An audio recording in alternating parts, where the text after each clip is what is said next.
Good morning, everyone. Thank you so much for joining. This is the Civilized Presence. First of all, we have to apologize that we could not get things started at 7:30 as we had planned to or scheduled before. But we're party started. Thank you, Jersey, for joining us this morning. We have Jessica on the line, and we're trying to see how we can add her on. Thank you so much, Krabiner. Thank you. Hi, Jeever. I know you've been waiting. Thank you from Malaysia. And we have Morel Irembe from Canada. Thank you so much. Thank you for your patience. Hello, Irene Obuzo from Nigeria. Thank you. Good morning, Simon. Yes, we had a bit of a hiccup this morning. Good morning, Joanne. Thank you for being on the show. So we're not going to take so much time again because it's taken a long time to have us here. Good morning, Marwan. Welcome to the seventh session of our Facebook series. And I'm just going to say that I'm really excited to have you here this morning. Good morning, Esther from Nigeria. Thank you so much for joining us. And we are here every Mondays and Fridays, 7:30 a.m. Eastern Time. As you can see, we had to start at 7:58. We had a bit of a hiccups, but thank you for holding on and being here with us. We're still trying to get our guest online, but just in case it doesn't work, we would have to do audio only. And I will try to record this video and have it on the screen much later on. So I really do appreciate you all for making out time to be here on our Facebook live series titled The Civilized Presence. And like I mentioned, this is session number 7. I am so grateful for all of the comments that we've had and feedbacks from our other sessions. It has been fun. I have learned so much from you, and thank you for always being here every Mondays and Fridays. So for some of you who do not know who I am or have never met me, my name is Louisa Akaiso, and I am a certified civility master trainer, a Golden Rule civility statesman, and a leadership expert. Now, do you want to know what I do? Of course. I work confidently with leaders and professionals that place great importance on themselves and their reputation. Now, I know that you had an interest in this topic. That's why you're here. And of course, you might have people on your network who might also be interested. So do us a favor. Can you please like this video? Show us some love, some hearts. Facebook does something great when we have a lot of likes and hearts. They will make other people have access to it. Thank you, Udwak Akwawa, calling in from London, UK. Thank you. I really appreciate having you here this morning. So please tag someone who you think will benefit from this video. Now, this is Civilized Presence, like I said, but if this is your first time, because I'm having a lot of new people on the show, the main goal for this Facebook Live series is to help restore civility through meaningful and constructive conversation. Hello, Izzy Ehi. Thank you so much for calling from Toronto, Canada. And I would be doing this not alone, but with my colleagues and other experts in this field. I know that a lot of people have questions on what civility really is.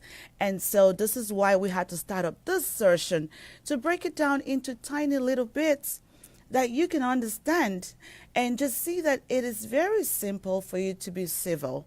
It is not so complicated like it might sound. And I hope that you spend more time with us on our sessions, upcoming sessions, and you would be able to learn more. Now, this is the month of May, Global Civility Awareness Month. I'm so sorry about that. A lot of things are happening this morning. So we are on a 30 days challenge on civility. Now, if I may ask you this morning, did you actually remember to say please or thank you or even smile to the first person that you saw? Maybe it could have been your neighbor, outside from your family. Were you being polite to anyone this morning? And that might just be the first step in being civil. Now, we're still trying to get our guest on the line, but before that, I am going to be introducing who our guest is. Her name is Helen Jessica LoRusso, and she is a master civility expert and a serial entrepreneur. She's pretty great, so I just have to read it directly how she gave it to me. She has over 20 plus years experience in building several $1 million business and knows firsthand how to achieve business success and profit. In addition to that, she is the CEO of the Powered Profit. Hello, Yemi. Thank you so much for joining us from London, UK. And Powered Profit is a company that is dedicated to training entrepreneurs to become industry leaders and develop their competitive advantage and multiply their business. Now, another thing that Jessica does that is very much connected to me is she is really focused on offering trainings on civility at work or industry leaders kind of trainings with the ICTC. And ICTC is the International Civility Trainers Consortium. And that's the highest body when it comes to civility and etiquette. So hang on, guys. It's difficult to get Jessica on the line, but I think we're just going to do audio. But I do promise that I will record this video again and have it here. But we'll just do audio at this time. I hope that is fine.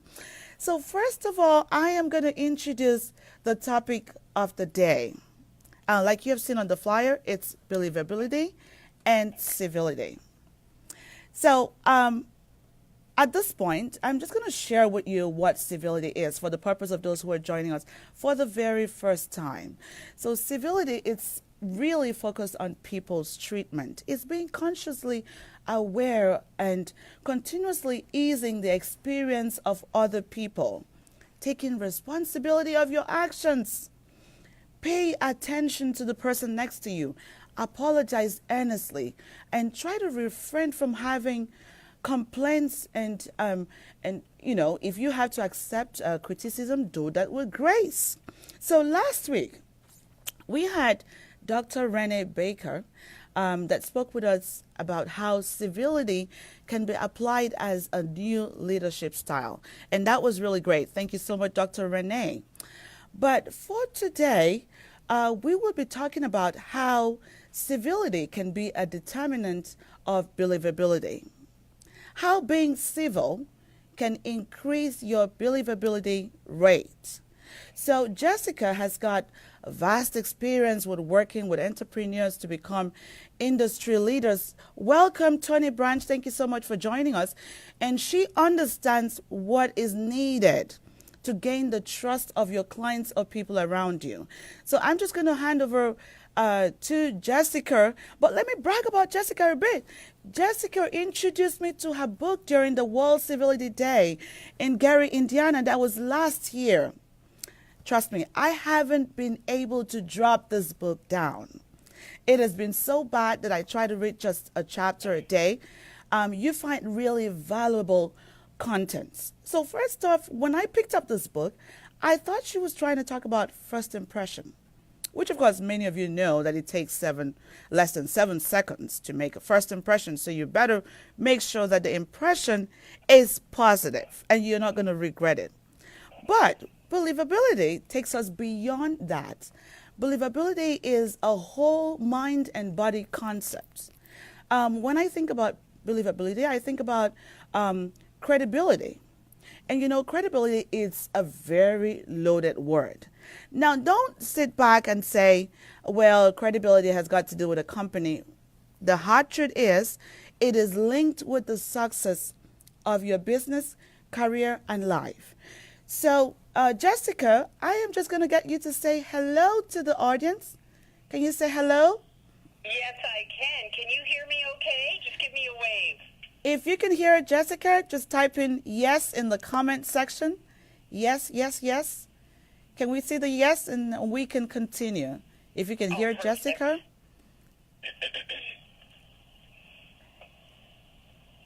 Can someone type yes? Perfect. We can hear you, Jessica. Perfect. Oh, thank you so much, Louisa. thank you everyone for being online. It's so nice to see you in person and online, and I feel so connected to everybody, and that's really important to everyone's working together to build self-esteem. And I'd like to thank you, Louisa, for putting this together to really, especially with Civility Month, because you're showing yourself as a true leader doing this, and we need to take a lesson from you, and I can't wait to spread the word as well. So thank you to you to create a platform so that we can talk about civility. So, Thank you. I am so excited to talk about believability because it's a concept that I had put together through so many years of working as an entrepreneur and working with people of what is important.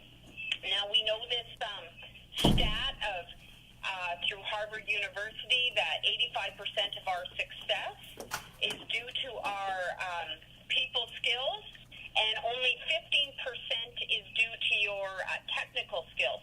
So when I explain that to people, really, if you're a hairstylist cutting hair, you can do a terrible job.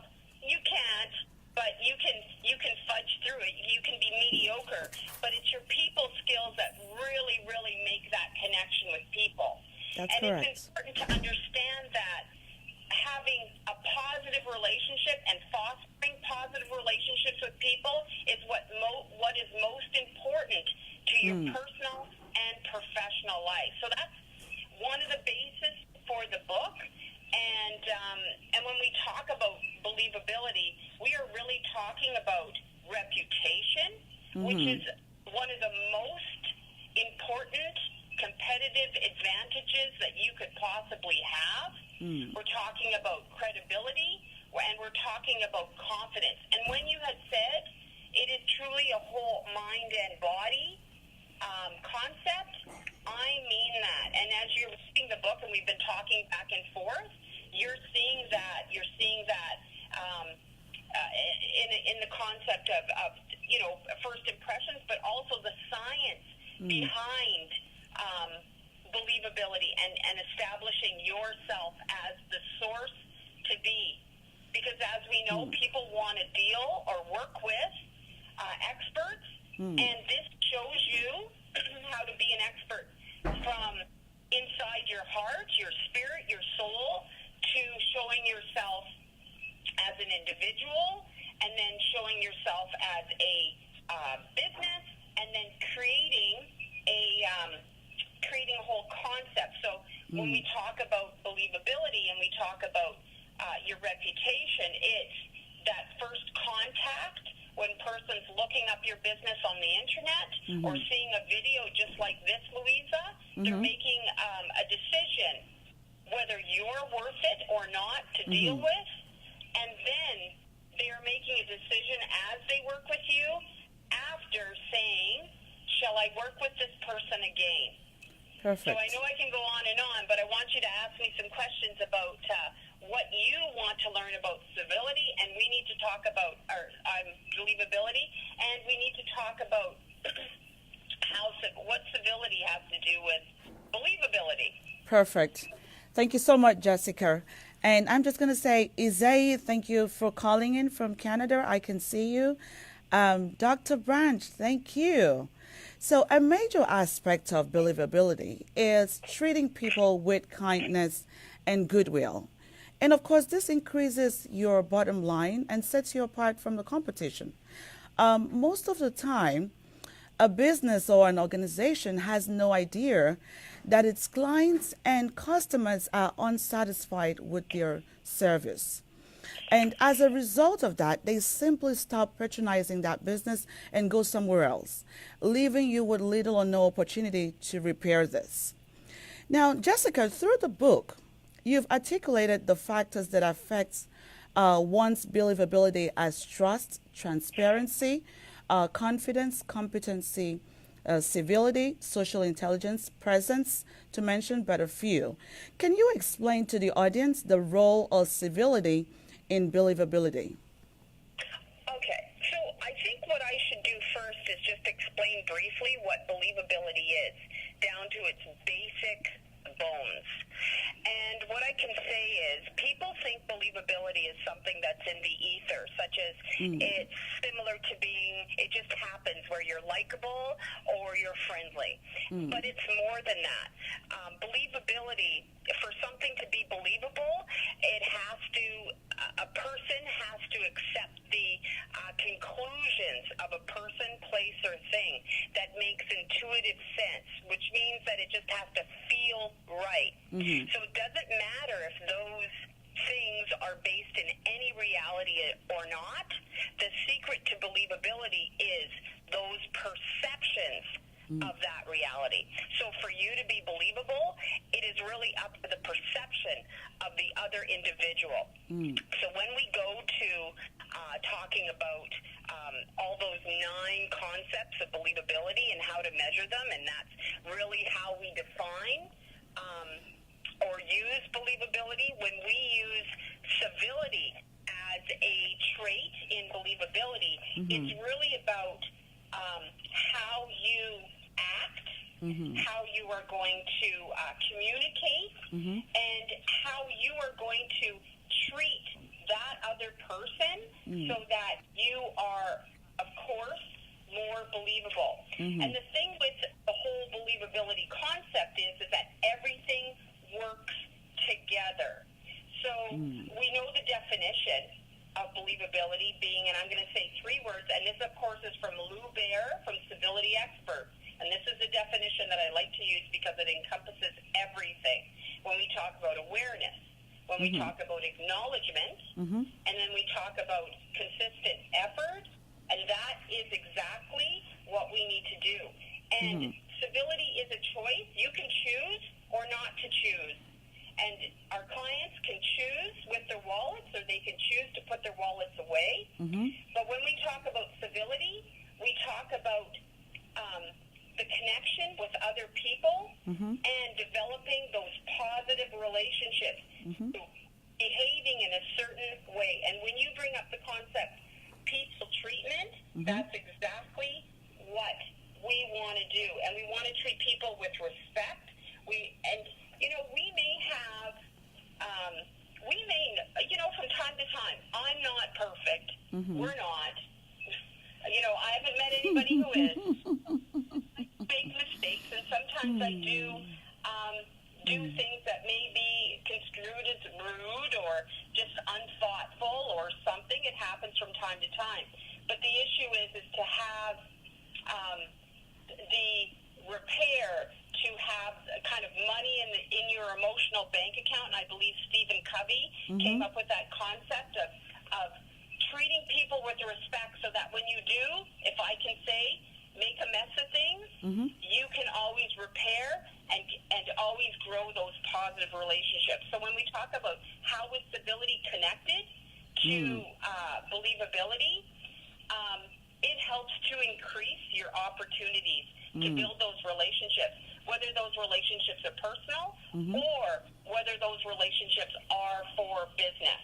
And if I can move forward and say, when we think of believability, and when we think of relationships, so I have a meeting with you, and I don't show up on time. Okay, once or twice that's okay. Something has happened. I've explained something has happened. But if I continue to not show up on time, my believability plummets. So even though I have those other 8 believability traits that are measured high on a scale, I ruin my believability. And guess what? You're not going to suggest or recommend me to other people. You're not going to buy from me. You're not going to do anything. And when we talk about the biggest quote that I have, and I sit down and I say, without believability, there is no sales. Without believability, there is no opportunities. And without believability, there is no business. And this is where, without believability, you have no personal trust. Great. Thank you so much. That was really hard for me when I first picked up the book. When like I mentioned, when I started reading the book, I thought it was first impression. And then I continued on through the pages and I whispered to myself, okay, I guess this is about trusts. Maybe she's just calling it something else. And at one point, I realized that there were more to believability, as in the signs of believability, and it clearly showed to me the areas that I was lacking and what elements I needed to pay more attention to increase my believability rate. So I'm just going to say hello to some of the people at the audience now. I have Shireen. Thank you so much for joining us. We have Precious from Virginia. Thank you. Bonsi from Canada. Thank you. Olusheye. I'm not sure where you're calling from. Please comment in the comment box below. We want to know where you're joining from. Thank you so much. If you had just come in here for the first time, this is Civilized Presence. We're here every Monday and Friday, 7:30 a.m. Eastern Time. We're a little bit late today, but we are always on time with the right message at the right time. So I'm just going to say that, Jessica, I have really enjoyed your book. But like everyone else, when I saw that you had ways that we could increase our believability rate, trust me, that kind of gave me hope. So can you please give the audience a message of hope at this point? If we have people like me who kind of feel, what am I going to do? I have messed up all of my life.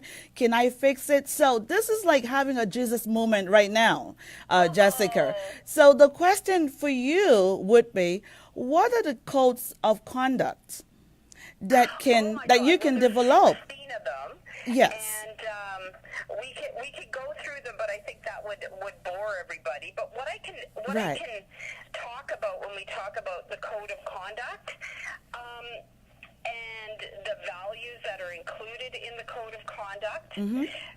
Again, there's 16 of them. I'm not going to go through all of them, of course. That's fine. We could do at least 5. I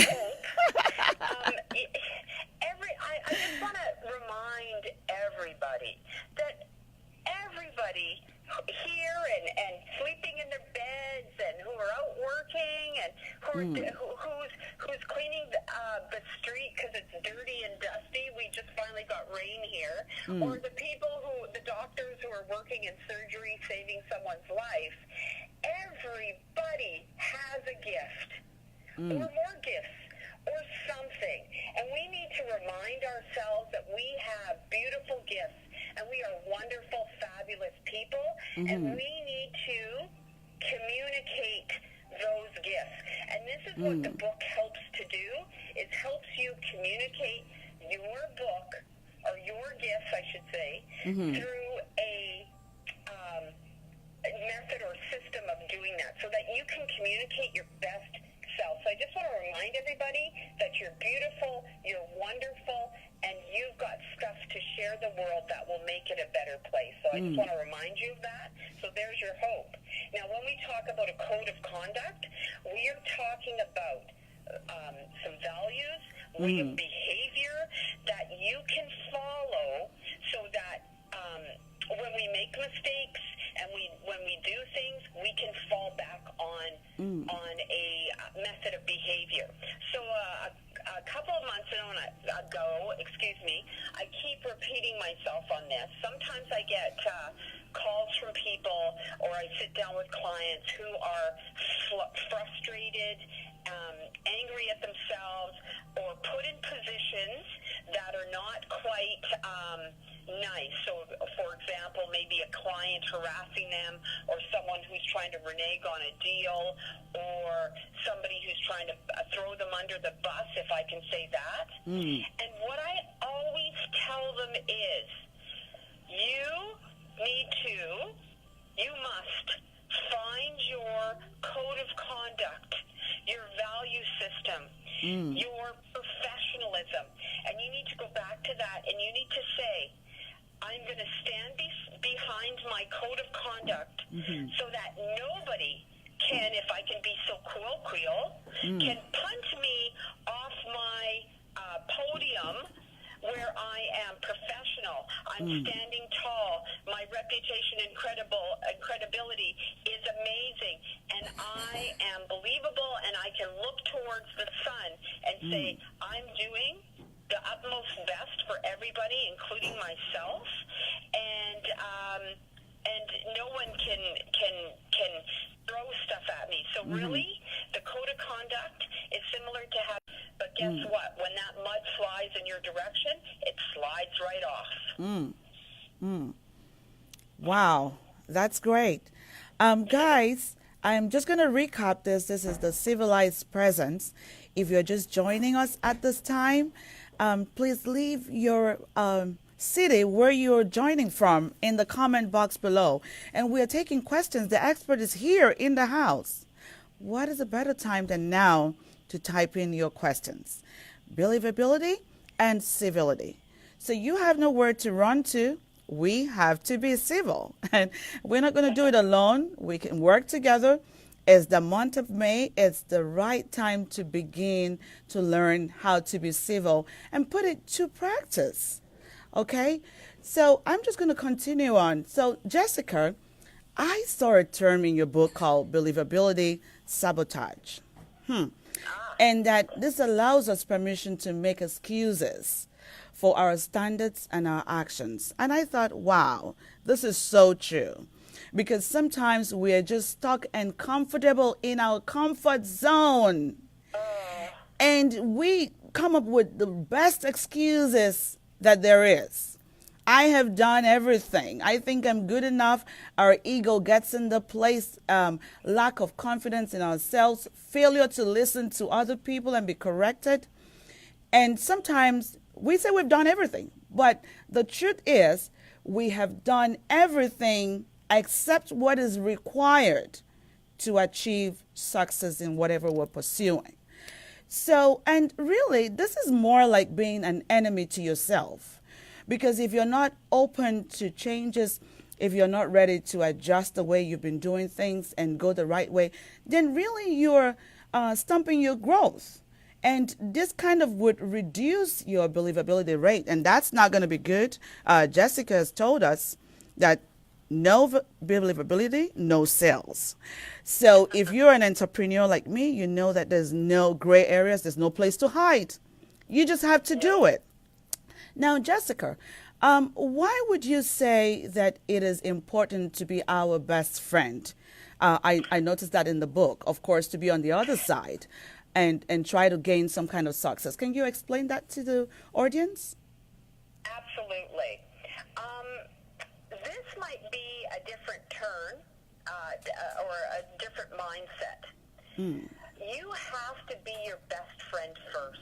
And, why we've got a lot of information about how people treat other people with respect, acknowledge others, ease the experience of other people, for example. But first and foremost, everything comes with a single thought. And that thought turns into an intention, and that intention turns into an action, and that action turns into a behavior, et cetera, et cetera, et cetera. But it first comes with a thought. And you have to treat yourself civilly first before you can start going beyond yourself and treating other people civilly. Because think about it. Now, I'm sure you've gone through the science of believability, where it talks about how your cells can literally change through Dr. Bruce Lipton spoke about it, literally change to be more ill. And I even posted a video about bullying a plant, how when you compliment a plant, how it grows and thrives, and when you bully a plant, how it kind of wilts and dies. Well, when you are using thoughts that are negative or unproductive or toxic, and you can, if you want to learn more about nourishing and toxic language, we can easily go to a reference of Carl Albright to look at his material. And when you are saying to yourself, I love myself, I am wonderful. I really treat people well, and I'm going to bring my A game or be my best self for everyone and show everyone my gifts. Guess what? You're going to start acting like that. Your body is going to stand more erect. You're going to do more. You're going to show more. And I cannot repeat enough.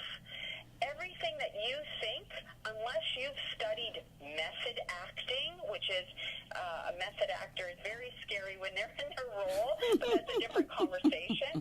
It shows up in your body language. So people will actually see you being frightened or nervous or scared or something, and they don't want to work with you. And this is the most important thing, that you need to treat yourself with civility first and be your best friend first before you can start really treating everybody well. You're first, then you can really shine. And that's what I really want people to do, because I only want the best for people, and I feel so sad when people are hurting themselves by their negative talk. Thank you so much, Jessica. We have a question on the comment box, and it reads, how do you build your believability if you have damaged it in the past? Okay. Excellent question. And yeah, don't you think I've damaged my reputation or believability? Or we all have. Degree? We all have. We've all been there. So thank you for that question, because it's really very important. We can repair everything. We can repair everything. It is just like a first impression. That Louisa thought, well, the book is about first impressions. I know about first impressions, right? We've been through that, but there's just so much more. So when we damage something, we need to repair. We can get back on our horse, if I can say that, but we have to work harder at it. So what you need to do is you must find ways for whoever you've damaged that to show your worth or show more value to that person. It's going to take time and a lot of effort and a lot of points. So if it was minuscule, it might take 2 or 3 times to show your value and really show up and show your A game. Or if it's something that's really, really bad, it's going to take a lot more time. But you need to figure out whatever the focus was, or whatever that person values, you need to focus on that value and show that value. But it's going to take time. Great. Thank you so much, Jessica. I know that we're running out of time. I am just going to hit you with one more. So listening to you speak, being believable is really achieving the wow factor. Being in control and putting up your A game. You have to behave like the leader and the expert that you are, because everyone is looking at you. You're always on the spotlight, and you cannot take that off. But we have something special. Tomorrow is the royal wedding, Jessica. Are you as excited as I am? Because I am so excited about the royal wedding. Now, the media has made so much rave about how many people have been invited, and those who are allowed to watch it from a facility cannot watch it live because they probably don't want too many people. I mean, I can imagine that millions of people would want to be there. And I am really just thinking about how it is important to, of course, bring on your A game when it comes to etiquette and protocol and appearance. I hope so. We do have a session at 12:30, which will be talking about this. Now, how would you advise Meghan Markle to increase her believability rate? It's the first time we're having a person of color in the royal family, as she becomes the newest member. That's right. She becomes the newest member in the royal family. It's important that she's accepted and, she can be able to build trust. So what would be your advice just as we close off for this session? All right. Well, I think that because she's already a model and an actress, she's learned a lot already. Okay. However, my first advice is that she now lives in a fishbowl, if I can say that. And the reason why I say she lives in a fishbowl, all eyes are on her. That's correct. Unless the door is closed and she's in a box, she's on display all the time. That's So right. she needs to be extremely mindful that Mm-hmm. when she is in public, Mm-hmm. she needs to act the way Mm-hmm. her new princess status is going to be. Right. Because if you can remember now, I woke up in the middle of the night to watch Princess Diana get married, of course, because that was the big thing when I was a young lady, and I was so thrilled about that. And people, like the media and people, they either loved you or they hated you. There was no in between.